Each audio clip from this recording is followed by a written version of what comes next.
Newsletter 10 of Broad Daylight. We're currently in a 7-week embodiment series. We are up to the third step, the FER practice. Your floor, as in your pelvic floor, your energy, and then the return. It's all about activating energetic circuitry in your body.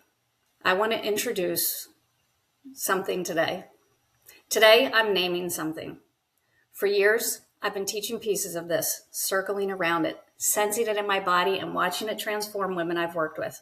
But I've never given it a name, never claimed it as a field of its own. That changes today. What I teach is feminine energy mechanics, the study of how feminine energy actually moves physiologically and how to direct it consciously. Not as metaphor, not as archetype, as mechanics, as physics, as something you can feel, operate, and control. And the core mechanism that makes it all work, I'm calling it the Feminine Embodiment Response. This is the first time I'm teaching it publicly under these names. You're here for the beginning. Why now? The real reactive truth? If I'm being totally honest with you and myself, I've been struggling with my own wholeness lately. For a long time, I knew that I didn't want to teach what I had learned from the exotic dancing side. My past of exotic dancing gave me real knowledge about presence and magnetism, but it wasn't the foundation. I wanted to build on. So that was a survival dressed up as power. And I realized it, even when others didn't see that. So I pivoted. I've spent years working with domestic abuse survivors, women who needed to rebuild from rubble. The work was sacred. It still is, but it was also about survival. Helping women get through, get out, get safe. And somewhere in there, I realized that all I was still doing was surviving. I knew how to help women stop bleeding out. I didn't know how to help them or myself to thrive, like actual thriving. These past months, doing this work publicly every week in front of the camera while trying to make that transition from surviving to thriving has thrust me into a whole new phase, and that change led me bleeding out the energy that I thought I knew how to contain.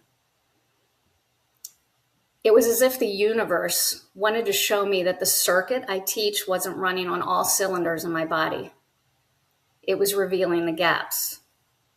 I was broken wide open by both extremes, the suppression of not wanting to get on camera with 20 pounds of extra weight and overexpression with the tears that I just couldn't seem to stop. Survival mode and performance mode all enmeshed, and it messed me up. And then I found it again. What's that? I got my circuit back online inside of myself. So now it's time to finally name it. Not because I've perfected it, because I've lived it from the inside out again. There's even studies that confirm it. In 2022, researchers at a university in Austria published something remarkable in Psychophysiology, which is one of the most respected journals in mind-body science. They discovered that when participants engaged their pelvic floor during inhalation and then released it again during exhalation, they showed a significant boost in cardiac vagal activity, or the measurement of how connected your heart is to your brain's calming, coherence-creating system. So what's coherence? Coherence is the quality of being logical, consistent, and whole. The effect size noted in increased cardiac vagal activity, that connection between your heart and your brain, it was large, measurable, and undeniable. What a great word. The effect size today that was noted in that study. Then in the news this week, while I was writing the newsletter, BBC Science Focus published an article titled "How Small Changes to the Way You Breathe Can Transform Your Health." The timing felt like synchronicity. The article validates exactly what we're exploring together. That slow rhythmic breathing, particularly at 5 to 6 breaths per minute, that directly communicates with your nervous system. They describe the same thing, how coherent breathing increases heart rate variability and has 3 positive effects. It lowers your blood pressure, reduces inflammation, and it improves your heart health. Here's the line that made me smile.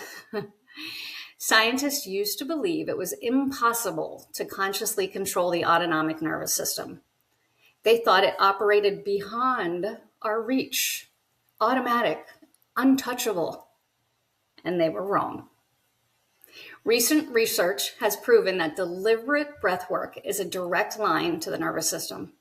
The vagus nerve, that wandering nerve connecting your brain to your heart, lungs, and all your other organs, responds to how you breathe. What I find powerful is that mainstream science is now catching up with what embodied women have sensed for centuries. Your breath is not passive. It's a tool, a switch, a way of conducting your own internal control panel. The difference in what I'm teaching you, we're not just breathing, we're completing a circuit at the same time. We're engaging the pelvic floor to anatomically amplify and strengthen the frequency wave that's created by your heart even more. Science is finally speaking our language, and we're already fluent.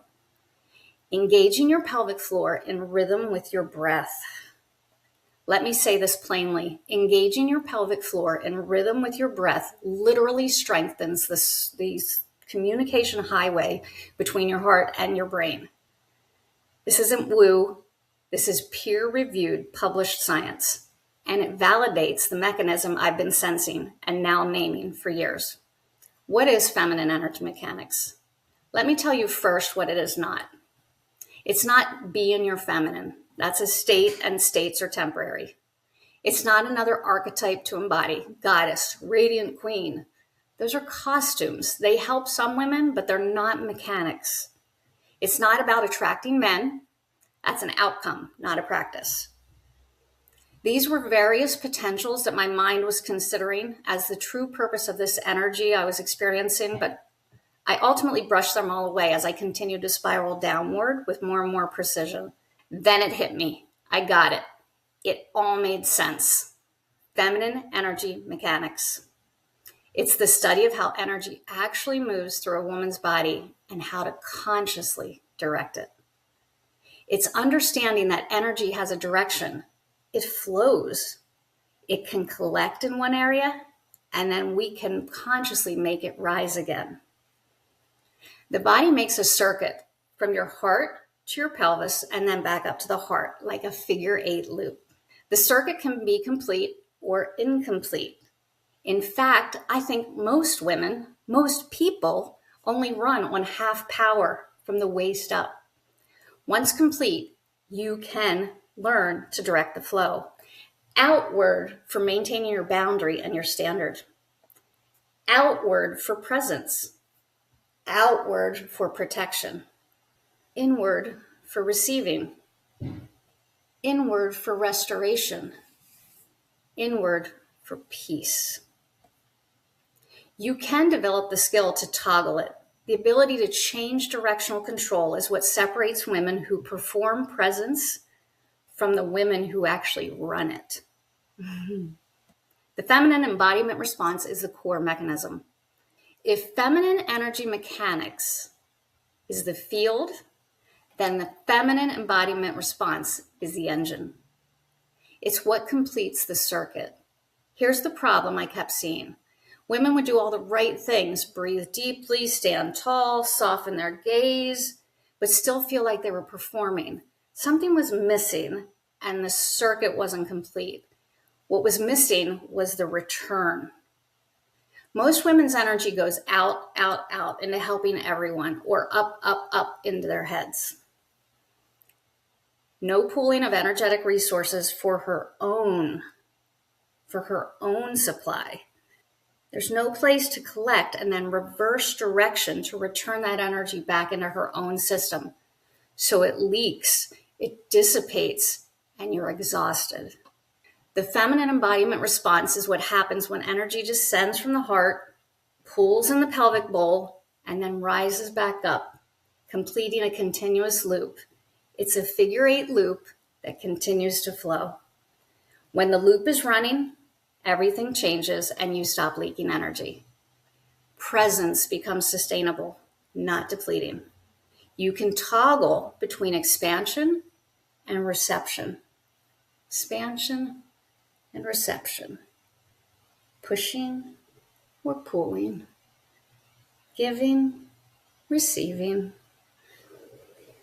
All based on the way that you direct that flow. The FER practice, which completes the circuit. F is your floor. Engaging your pelvic floor gently. The pelvic floor is the hammock-shaped muscles that stretch from your pubic bone in the front to your tailbone in the back.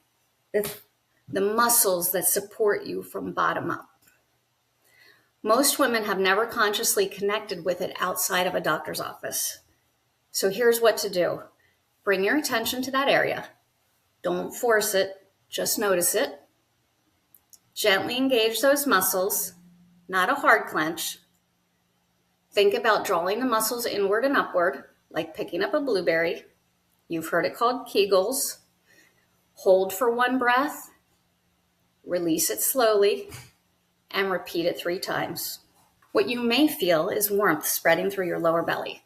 Some women say that they understand what it means to be grounded when they feel this sensation for the first time. That's your energy. Let your energy sink. Place one hand to your heart, place the other on your lower belly, and with the pelvic floor gently engaged, take a slow breath in. As you exhale, imagine your energy sinking down from your heart, through your midsection, into the bowl of your pelvis. Let it collect and pool there.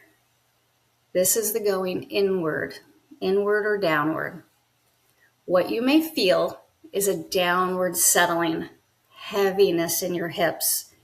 It's the gathering of your own internal energy. Your nervous system is shifting from out there mode to right here mode. Your eyes may want to soften or close. Mine always do.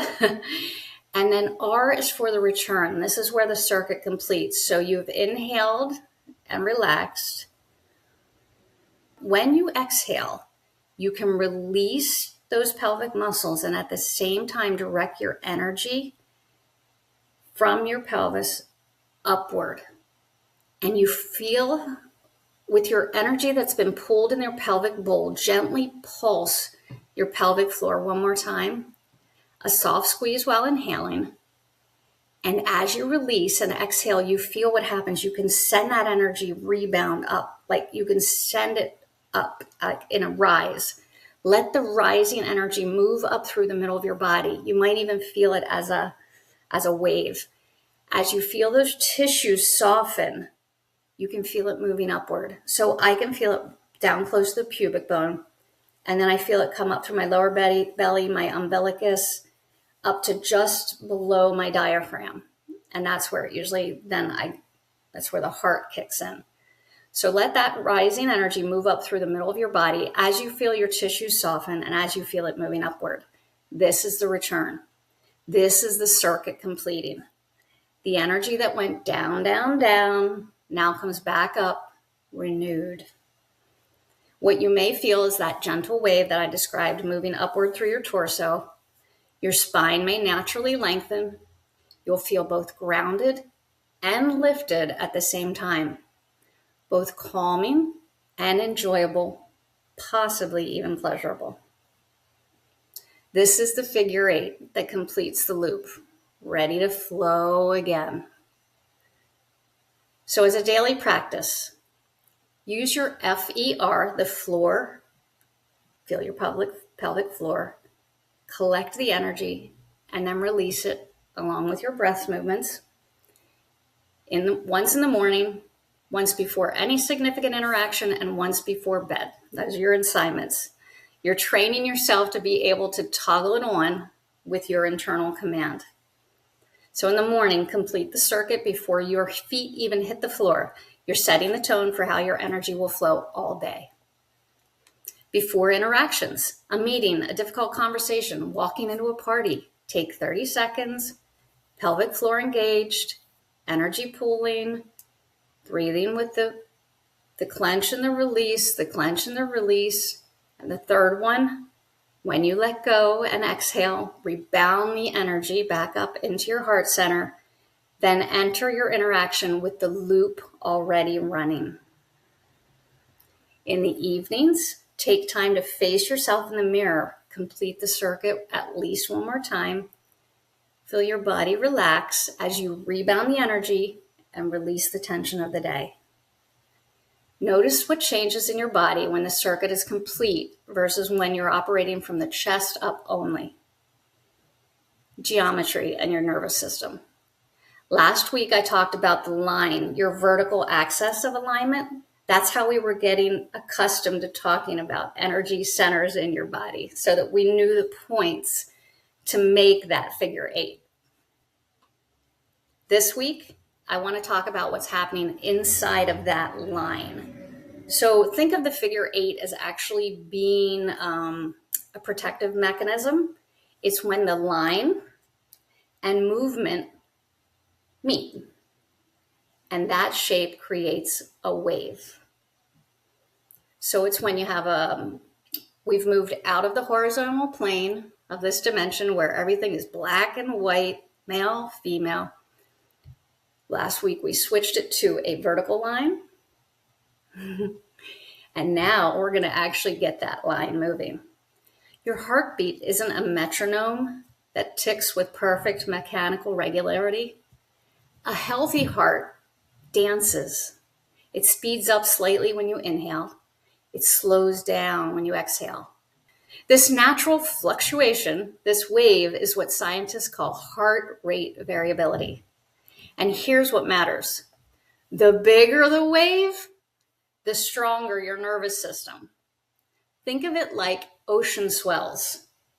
The shallow, choppy little ripples signal a system that's stressed. It's reactive. It's running on survival mode. It doesn't really give you much. It's just barely surviving. But then those deep rolling waves, when you're sitting there and you hear the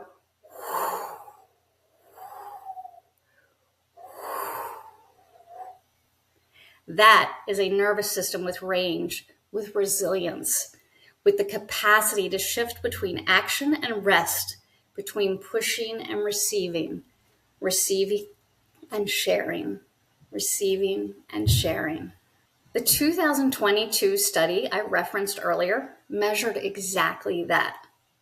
When participants simply did slow breathing, their heart rate wave got bigger. Good, that was expected. But when they engaged their pelvic floor during each inhale and then released it during each exhale, the wave amplified significantly.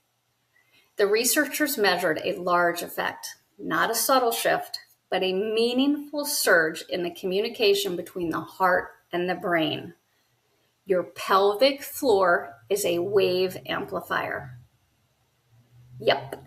Your pelvic floor is a wave amplifier. Here's the mechanism in plain terms. When you engage that hammock of muscles at the base of your pelvis, you change the pressure dynamics inside your torso. This affects how your blood returns to your heart. The heart senses this through specialized receptors called baroreflexes and responds by strengthening the signal that's traveling up your vagus nerve, the main highway between your body and your brain. The more pressure variation, the bigger blood flow waves, the stronger heart rhythm waves, amplified vagal signaling, deeper coherence, or wholeness. You're not just breathing, you're conducting your energy. Your pelvic floor acts like the hand of a conductor, emphasizing the downward, creating the pause, allowing the crescendo. Without it, your breath is sound without rhythm. With it, your entire system begins to oscillate in coherent waves. I'm getting that hum that I talked about in an earlier newsletter. I suspect it's activating your alpha waves or some, I don't know the science behind that yet, but I'm on it. I'll let you know when I figure it out. And those waves that I was talking about with the vagal nerve, they travel. They influence your brain's emotional centers. They affect how others experience your presence. A woman running deep, coherent waves doesn't need to announce her power. It radiates outward like concentric circles from a stone that's dropped into a pond of water. I'm feeling myself do it. That's why I feel my eyes pulling off into the horizon. Like my energy is naturally becoming more potent, even just speaking about the mechanism and doing it while I'm talking. It's amazing. This is why you have a feminine embodiment response. You're not just engaging that muscle, you're amplifying the wave that connects your body to your brain and your presence to the room. The benefits of a bigger wave. When your heart rate variability is high, when you're running deep waves instead of shallow ripples, research shows that you're more emotionally resilient, more adaptable under stress, better at reading social cues, and more likely to recover quickly from difficult moments. Sounds downright feminine, doesn't it? And you can access both the calm and the power because your nervous system has range. And what does calmness plus power look like? Composure. This is the physiology of feminine magnetism. Not effort, oscillation. Not force, flow. So as you practice FER this week, feel the wave. Notice how the engagement of your pelvic floor on the inhale creates a pool of energy. Then notice how the release on the exhale allows a trough that invites the next wave. You're not holding static.